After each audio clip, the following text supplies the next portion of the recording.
story of fallen angels or sons of God, so-called watchers, uniting with the daughters of Adam and siring giants who eventually drown in the flood or are slain and whose spirits stalk the earth trying to corrupt mankind, occurs in Genesis chapter 6 and in the book of Enoch.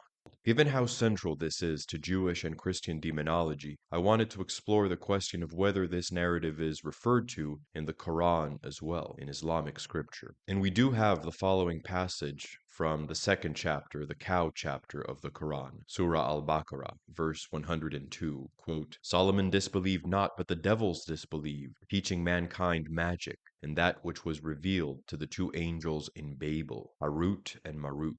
Nor did they, the two angels, teach it to anyone till they had said, We are only a temptation, therefore disbelieve not. And from these two people learned that by which they cause division between man and wife. And surely evil is the price for which they sell their souls, if they but knew. The Quran seems to be describing a sort of magic that was relatively well known. Prominently, we have the Harba de Moshe text and the Sefer HaRazim text. Some of this presents a very close match to the language used in the Quran to describe this kind of black magic. Now, what this magic consists of, at least in part, is the splitting up of a man from his wife, which is precisely what the fallen angels teach human women to do in 1st Enoch chapter 9 verse 8, quote, to make hate-inducing charms, i.e. charms to separate couples. And they teach women this kind of magic after sleeping with them. Scholar of Islam Patricia Crone actually points out this parallel with the Quranic narrative as well in her essay on the topic. So then this kind of magic is downstream from the Nephilim proper. Demons unite with women to create giants, and then the demons, in return for the union, teach human women certain magical spells, including to separate husbands and wives. So these witches who engender giants by sleeping with demons, we could say, then get the magic by which they can interfere with other people's marriages. And the demons in question would, in fact, seem to be watchers, would be these fallen angels that the book of Enoch in Genesis 6 is talking about. The Sefer HaRazim, a text of Jewish magic, in sections 124 and 125, mention offering sacrifices to the overseers, to the watchers, in return for this magic to work. Enoch, chapter 19, precisely says that these kinds of entities want sacrifices from humans. Another not so obvious link between Enoch and the Quran, which Patricia Crone points out, is with the Quran chapter 33 verse 33, where the wives of the Prophet Muhammad are entreated to dress humbly and not to be like the people of the first age of ignorance, the first Jahiliyyah, age of ignorance, or age of chaos. Crone thinks that this first Jahiliyyah might refer to a time before the flood when fallen angels or evil spirits saw the human women, that they were attractive. In fact, St. Paul in the New Testament at one point talks about the need for a woman to wear a mark or a head covering on account of the angels. In other words, on account of spiritual beings seeing her and wanting to unite with her. So, the Quran does not describe the process by which demons engendered giants, as Genesis 6 and the book of Enoch do, but it does describe one of the things that the demons taught human women, according to the book of Enoch, after uniting with them, namely the magic spells to separate husbands from wives. And, importantly, even though the demons are said to teach human women other things besides this, it is this kind of magic, specifically, that represents a sort of lesser version, a repetition of the original union of demon with human female. What do I mean by that? Other bits of knowledge, which the demons teach humans in the book of Enoch, like making cosmetics and weapons, astrology, are not as directly related to the original motivation for demonic contact, because they have nothing to do with sex. They have nothing to do with the demons taking the place of human males and separating human males from females spiritually, psychologically, alienating men and women from one another by inserting themselves into the man-woman union. You could say that the separation spells, the black magic, the love magic that the demons teach, is the specific kind of magic that repeats their original fall, their original desire to unite with women. It's the kind of magic that keeps them in relation to humans. It's the kind of magic that continues that kind of adulterous, impure involvement in human union. So then, the Quran doesn't mention the demon human union and the Nephilim narrative of Genesis 6, but it picks up on that specific bit of demonic knowledge mentioned in the book of Enoch that is most similar to it, the magic to break men and women up through demonic interference, presumably so that the person casting the spell can then entice one of the partners. And we know from historical examples of such spells that they referred to the intercession of the watchers, the very beings Enoch mentions.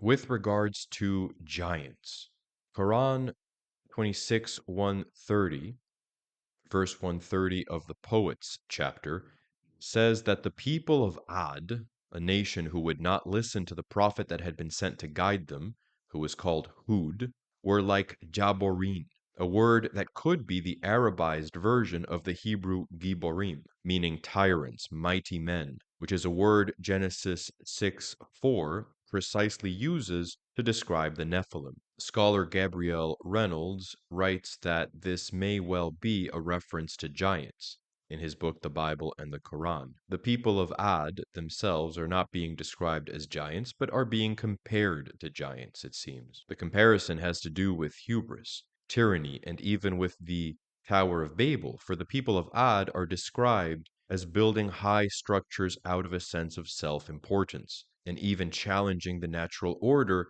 by thinking that they might live forever by building these structures, in verses 128 to 130 of that chapter. Do you construct on every elevation a sign, amusing yourselves, and take for yourselves strongholds that you may live forever? And when you seize as tyrants. This connection between the people of Ad and the giants is also hinted at in the Dunes chapter, chapter 46, verse 24, which describes the people of Ad facing a hurricane, reminding us of the flood that drowned the first generation of Nephilim giants in Genesis. The rain afflicting Ad may be taken as partial recurrence of the flood, which suggests that they themselves are likewise a partial recurrence, a repetition of the giants. Even as the love magic described before is a repetition of the demon human union of Genesis 6,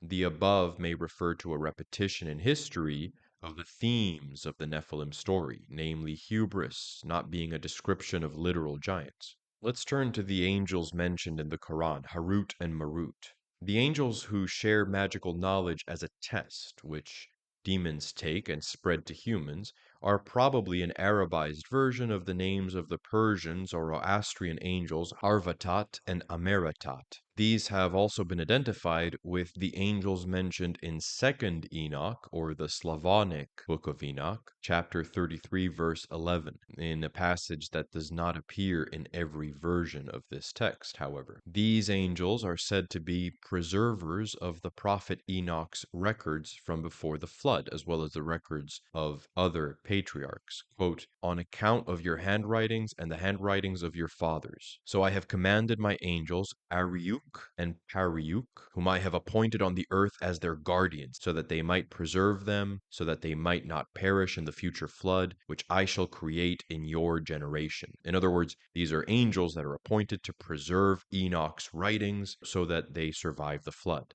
This is the narrative device by which the idea that the book of Enoch from before the flood has been preserved is justified. This is the narrative device by which the reader of the book of Enoch is told this really is from before the flood, because these angels, Ariuk and Periuk, preserved it. The identification is not necessarily obvious with Harut and Marut, although I've seen Periuk rendered as Mariuk in some versions, which would make identifying them with Harut and Marut easier. So in this case, if we were to read the Slavonic Enoch as compatible with the Quran, we would say that these are good angels whose job it was to preserve knowledge, and who later shared some of that knowledge in Babel as a test for mankind, for jinn and mankind, for spirits and humans, as a test. Specifically, it's the knowledge that in a sense represents why humans went astray before the flood. Knowledge to do with improper union and with lust. Now, the Quranic passage concerns the joining, the sexual union of male and female, wherein a demon is somehow involved. The demon is not directly a fallen angel, but uses angelic knowledge in a fallen way for evil. So the idea is similar to that of Enoch and Genesis. The angel itself does not fall in the Quran, but we have the corruption of some other being of a lower order, a spirit, who is related to the angel because it comes to possess the angel's knowledge. Harut and Marut are not described as fallen. The idea here is like that of Saint Pseudo-Dionysius, the Areopagite, who didn't think angels who oversee the nations fall themselves, but that some lower order being gets worshipped and taken to be the proper guide by these nations when they became idolaters. The angelic archetype doesn't fall, but the lower functions of order, of nature, become corrupted. So, in conclusion, the Quran does not refer to the Nephilim narrative and the engendering of giants, but it